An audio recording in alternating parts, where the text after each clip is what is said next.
बच्चों हमारा चल रहा है अध्याय 3 विद्युत धारा। आज हम पढ़ने जा रहे हैं इलेक्ट्रॉन का अपवाह एवं प्रतिरोधकता का उद्गम, यानी इलेक्ट्रॉन अपवाह वेग भी देखेंगे और प्रतिरोधकता भी देखेंगे, उनका उद्गम कैसे हुआ, उनकी उत्पत्ति कैसे हुई, उसके बारे में करेंगे। चलिए आप अपना कॉपी और पेन लीजिए और वहां पर हेडिंग डालिए आप अपवहन वेग के सूत्र की व्युत्पत्ति।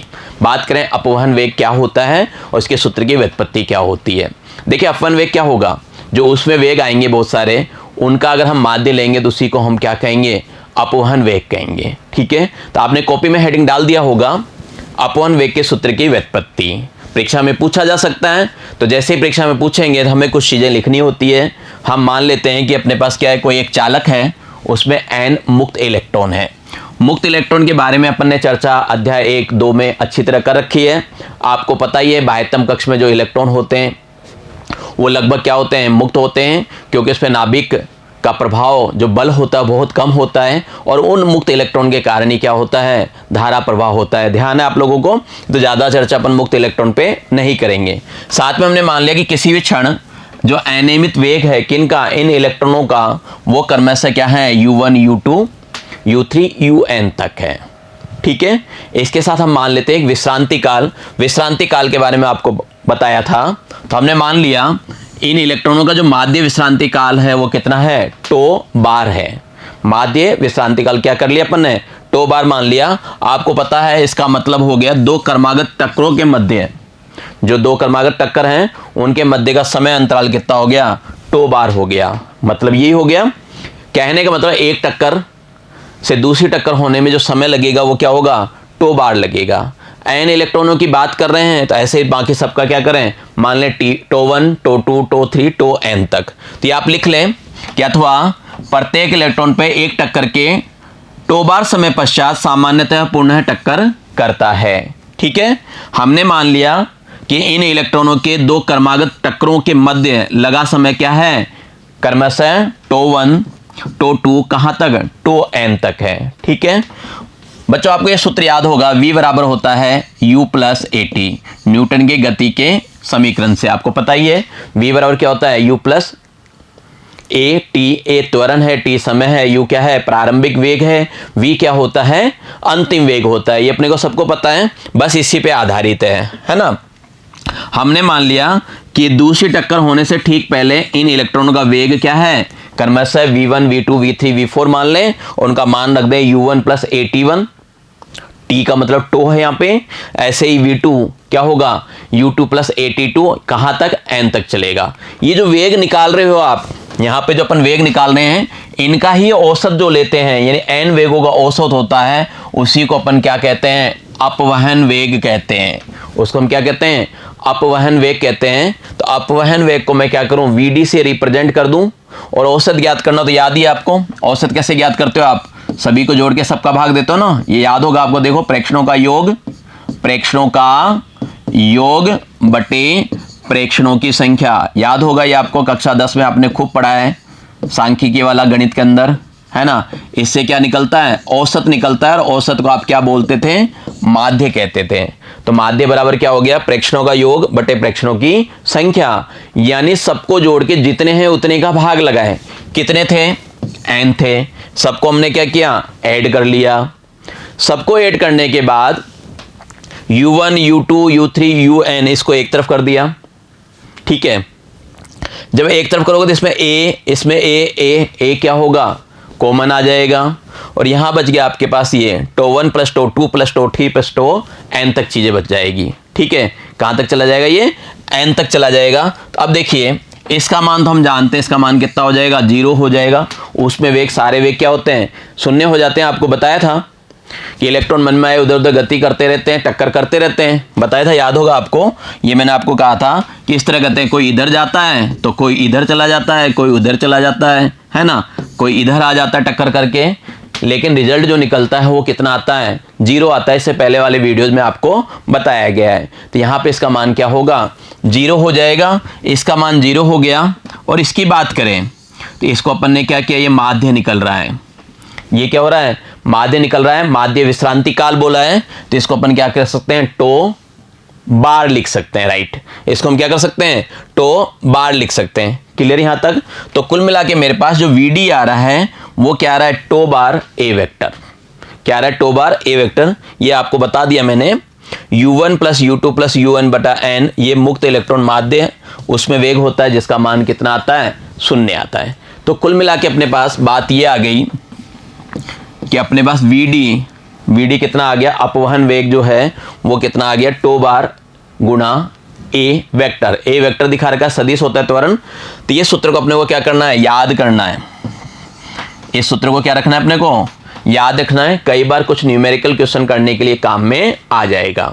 ठीक है, याद रख जाएगा, टो बार और ए वेक्टर। ठीक है, चलिए अब इसको थोड़ा सा क्या करें और डिटेल में लें कि यहाँ पे जो वेग है और त्वरण है, वीडी की दिशा और ए की दिशा क्या है, समान होती है। दिख ही रहा है आपको, अगर माइनस आ जाता तो विपरीत बोलते हैं, तो दोनों की दिशा क्या है, समान है। ठीक है, जब दोनों की दिशा समान है तो क्या होगा, इस पे जो विद्युत क्षेत्र की दिशा होगी वो क्या होती है, इसकी विपरीत होती है। किसके, ए वेक्टर की दिशा चालक पे आरोपित विद्युत क्षेत्र की दिशा की क्या होती है, विपरीत होती है। याद करने वाला पॉइंट है। जब दिशा विपरीत होती है, तभी थोड़ी देर पहले मैंने कहा विपरीत होता तो क्या लगता, माइनस लगता। तो वहां पे अपन क्या करेंगे, माइनस लगा देंगे।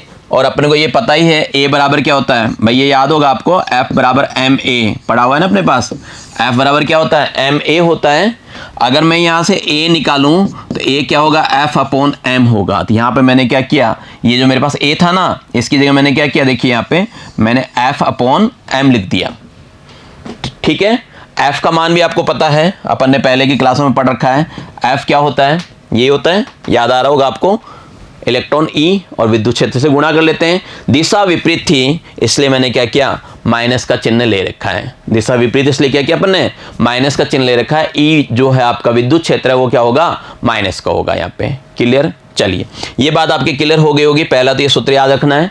दूसरा अपन ये जानते हैं एफ बराबर एम ए होता है, इससे हमने ए निकाला एफ अपॉन एम, और एफ का मान हमने क्या रखा, ये रखा है। ठीक है, और माइनस चिन्ह क्यों लिया, दिशा विपरीत होने के कारण। क्लियर? चलिए तो उनको जब हल करते हो तो ये आपके पास वीडी का एक सूत्र और आ जाता है। इस सूत्र को भी याद रखना चाहिए, समीकरण नंबर 1 कह सकते हैं। तो ये आ गया अपने पास टो बार यानी माध्य विश्रांति काल, ई इलेक्ट्रॉन, ई वेक्टर विद्युत क्षेत्र है, एम क्या है, इसका मास है, द्रव्यमान है। ठीक है, अब मैं क्या करता हूँ, मापांक लेता हूँ।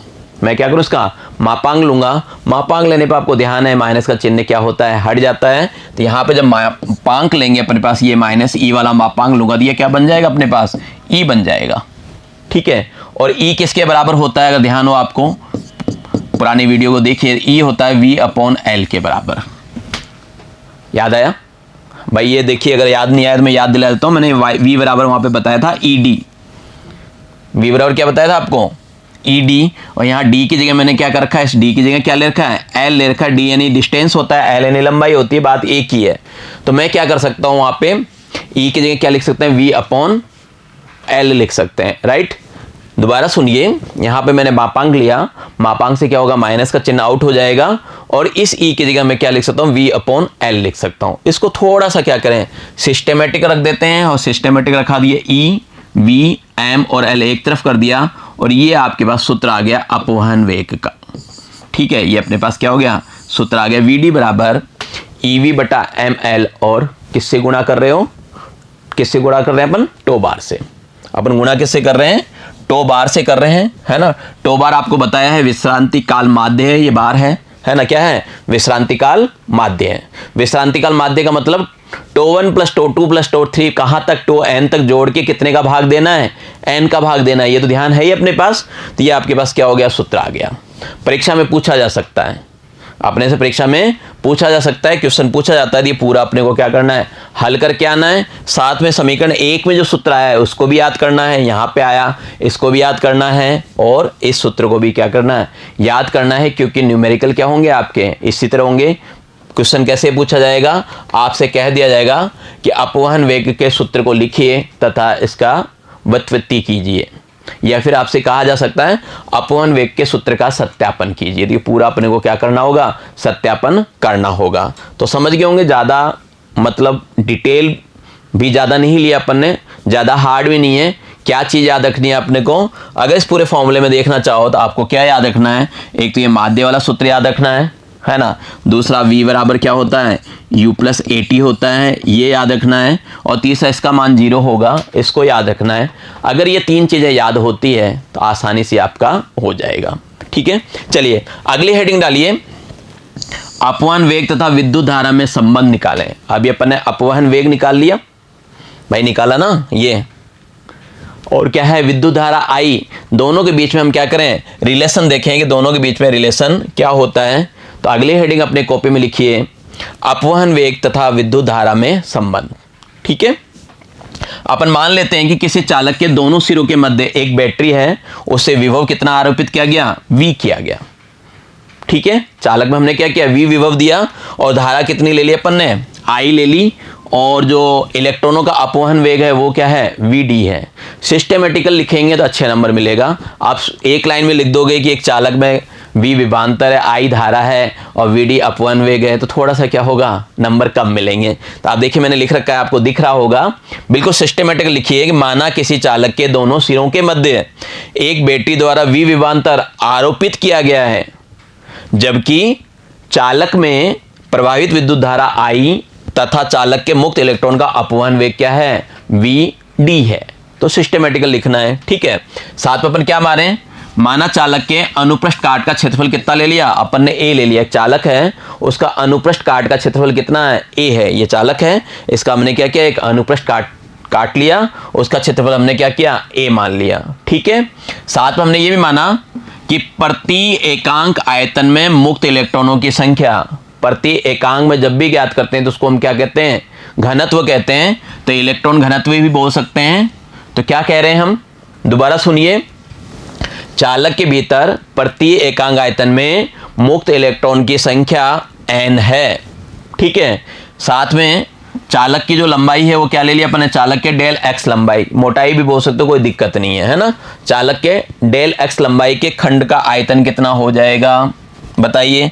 ये आपको कई बार बताया गया मैंने कि आयतन बराबर क्या होता है, आयतन होता है क्षेत्रफल, है ना। आयतन क्या होता है, क्षेत्रफल। ठीक है, गुणा लंबाई कर लें या मोटाई कर लें, एक ही बात है। ठीक है, क्षेत्रफल गुणा लंबाई कर सकते हैं, मोटाई कर सकते हैं, या फिर इसकी जगह मैंने आपको लिखाया हुआ है ऊंचाई, समझ रहे हो। तो कुल मिलाकर आयतन ये होता है। तो आयतन V बराबर क्या हो जाएगा, AD हो जाएगा। अगर ये देखना चाहें, आयतन V बराबर क्या होगा, AD होगा। यहाँ पे D जो आपने लिया है, मोटाई बोल लें, लंबाई बोल लें, ऊंचाई बोल लें, वो क्या लिया आपने, डेल x ले रखा है। इसलिए देखिए यहाँ पे ये आयतन क्या होगा, ध्यान रखना, आयतन क्या होगा, A डेल x होगा। थोड़ा सा यहाँ ध्यान देना, गलती मत करना। ठीक है, अब इसके अंदर भाई इस खंड की बात करें तो इसमें उपस्थित मुक्त इलेक्ट्रॉन की संख्या कितनी हो जाएगी, बताइए। तो n से क्या करेंगे, गुणा कर लेंगे। क्यों करेंगे, क्योंकि एकांक आयतन में आप n इलेक्ट्रॉन बता रहे हैं। ध्यान दीजिए, प्रति एकांक आयतन में मुक्त इलेक्ट्रॉन की संख्या कितनी है, n है। एकांक आयतन में ना, तो इस पूरे आयतन में कितना होगा, तो इसको अपन क्या करेंगे, n से गुणा कर देंगे। बताइए यहाँ तक बात समझ में आई, आ गई, समझ गए इस बात को। अगर ये चीज़ें क्लियर है तो फिर आगे दिक्कत नहीं आएगी। ये डायग्राम आपके सामने है, बना देना। एक चालक है अपने पास, उसको अपन ने क्या किया, बैटरी से लगा रखा है। इसका एक अनुप्रस्थ काट का क्षेत्रफल ले रखा है। एक छोटा सा जो दूरी बता रहा हूँ वो ये ले रखी है अपन ने, यहाँ से लेके यहाँ तक कितनी ले रखी है, डेल x ले रखी है। समझ गए होंगे यहाँ तक। चलें आगे बढ़ें, इतना लिख लिया आप लोगों ने। ठीक है, चलिए आगे बढ़ते हैं। हमने ये भी मान लिया कि प्रत्येक मुक्त इलेक्ट्रॉन में आवेश का परिमाण कितना है, E है। ठीक है, कितना है, E है। तो पूरा जो अपन जिस खंड की बात कर रहे हो, कौन सी खंड की बात कर रहे हैं, जिसका क्षेत्रफल हमने कितना ले रखा है, A ले रखा है, तो उसमें आवेश कितना हो जाएगा, टोटल डेल Q आवेश कितना हो जाएगा, बताइए। तो वो जो आया हुआ है, ये जो रिजल्ट आया था अपने पास, इसको किससे गुणा कर लें, ये वाला अभी अपन ने किया था ना, ये रहा संख्या NA डेल x, इसको किससे गुणा कर लोगे, एक की संख्या E है, तो प्रत्येक को क्या करें, E से गुणा करें। तो इसको अपन क्या करेंगे, E से गुणा कर लेंगे, तो ये आ जाएगा आवेश। डेल Q बराबर NA del x into E। Clear. यहाँ भी देखिए छोटी छोटी बात है, लेकिन सावधानी से आगे बढ़ना है। देखने में बहुत छोटा लग रहा है, लेकिन हर चीज़ आपको कंसेप्ट क्लियर करके आगे बढ़ना है। ठीक है, अब देखिए समय की बात करें, हमने मान लिया डेल्टा T समय में मुक्त इलेक्ट्रॉन द्वारा चली गई दूरी कितनी है, डेल x है। यानी कहने का मतलब है ये इलेक्ट्रॉन है ना, यहाँ से यहाँ तक आने में कितना टाइम लगा रहा है, डेल्टा T टाइम लगा रहा है। कितनी दूरी चलने में, डेल x दूरी चलने पे। दूरी कितनी हुई, डेल एक्स, समय कितना हुआ डेल टी। ठीक है, तो अपन ये तो जानते हैं चाल बराबर क्या होता है, आपको ध्यान होगा चाल बराबर क्या होता है, दूरी बटा क्या होता है, समय होता है। चाल बराबर दूरी बटा समय होता है। अगर मुझे दूरी निकालनी है यहां से तो दूरी बराबर क्या होता है, चाल गुणा समय होता है। अगर अपन को दूरी निकालनी है ये क्या होता है, चाल गुणा समय होता है। चाल तो कुल मिला के डेल एक्स बराबर हो गया अपने पास, ये डेल एक्स किसके बराबर हो गया, V D into del T के बराबर हो गया। अब देखिए यहाँ पे आपके पास डेल क्यू है ना, यहाँ पे अपने पास क्या है, डेल क्यू है, डेल क्यू है n A del x into e. अब आपको क्या करना है, इस डेल एक्स का मान, ये जो डेल एक्स का मान है यहां से रख दो, डेल एक्स का मान उसमें रख दिया। तो जैसे आप डेल एक्स का मान रखते हैं तो आपके पास क्या होता है, डेल क्यू का मान आ जाता है। हमने क्या किया, डेल एक्स का मान रख दिया, तो डेल क्यू बराबर आ गया N A V D del T E. Clear यहां तक? चाहे तो आप समीकरण दे सकते हैं, कोई दिक्कत नहीं है, मैंने यहां समीकरण नहीं दिया है, आप समीकरण 1 2 3 इस तरह दे सकते हैं। ठीक है, अब जो ये क्षेत्रफल है आपका, इस काट क्षेत्रफल ए कितने समय में हो रहा है, डेल्टा टी समय में प्रवाहित हो रहा है। क्या हो रहा है, आवेश। आवेश प्रवाह से क्या होता है, धारा बहती है ना। तो विद्युत धारा अगर आपकी आई है, इस वक्त औसत विद्युत धारा आई है, तो डेल क्यू बराबर क्या हो जाएगा आपका, आप ये जानते हैं आवेश प्रवाह की दर धारा होती है, आई बराबर क्यू अपॉन टी होता है। तो उससे क्या हो गया, डेल क्यू बराबर क्या आ गया, आई इंटू टी, टी की जगह क्या हो गया, डेल टी हो गया। समझ गए बात को? तो अपने पास ये आ गया डेल क्यू बराबर I del T. Clear? Del Q का मान अपने पास आई डेल टी है, और यहाँ पे देखिए डेल क्यू का मान दे रखा था ये वाला, दोनों को हमने क्या किया, बराबर कर दिया। भाई अपन ने क्या किया, दोनों को बराबर कर दिया। तो जैसे हमने दोनों को बराबर किया तो अपने पास देखिए यहाँ पे क्या हो गया, ये डेल टी से डेल टी कट गया, है ना। तो कुल मिला के यहाँ पे आई जो आया आपके पास, आई क्या आ गया अपने पास, आई बराबर आ गया N A E V D. ये अपने पास क्या हो गया, आई का मान आ गया। अब आपको क्या करना है, अब अपने को क्या करना है, वी डी का मान रखना है, जो कि अपन ने निकाला था समीकरण 2 से। वी डी का 2 अपन ने बहुत पहले डाला था, इस वी डी का मान रखना। देखिए यहाँ पे मैंने आपको समीकरण 2 बताया था ये वाला, और वी डी का मान क्या है, ई वी बटा एम एल टो बार। ये मान क्या करें आप वहां रख दें, याद रखना है। देखो मानों को जरूरी नहीं कि पूरा का पूरा क्वेश्चन आए, आधा आधा आ सकता है। तो वी डी का मान अपने को क्या करना है, याद रखना है। ठीक है, हमने ये वी डी का मान रख दिया, यहाँ पे क्या क्या अपन ने ये वी डी का मान रख दिया। ठीक है, अब देखिए ई को ई से गुणा करूंगा क्या होगा, ई स्क्वायर हो जाएगा, तो वहां पे अपन ने क्या कर रखा है, ई स्क्वायर कर रखा है। ठीक है, तो कुल मिला के मेरे पास ये आई बराबर ये मान प्राप्त हो गया। अपने पास आई बराबर क्या आ गया, ये आ गया एन ए ई स्क्वायर बटे एम टो बार इंटू ई आ गया। यहां तक कोई डाउट नहीं होगा। पुराने लेक्चर में अपने ये भी बता दिया, धारा घनत्व जो जे होता है वो होता है आई अपॉन ए। अगर मैं यहां से धारा घनत्व निकालना चाहता हूं तो क्या करूं, ए का भाग दूंगा, इसमें क्या करूंगा, ए का भाग दूंगा, यानी इस ए को क्या करूंगा, काट दूंगा, और ए को काट दूंगा तो फिर अपने पास ये बचेगा एन ई स्क्वायर बटे एम टो बार ई। ये किसका मान आ गया, जे का मान आ गया। ये मान किसका आ गया, जे का मान आ गया।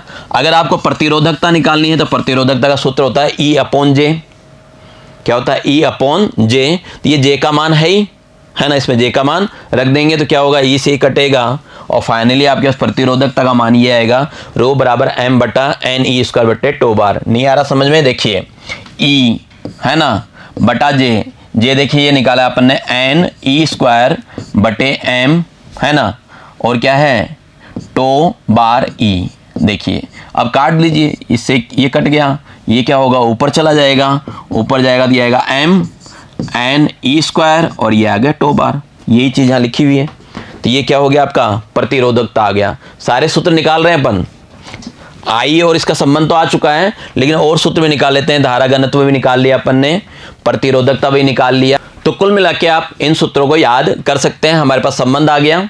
ठीक है, अपने पास आई और किसमें, वीडी में मान रख के भी हमने संबंध निकाल लिया। आई और वीडी में संबंध ये है समीकरण नंबर 3।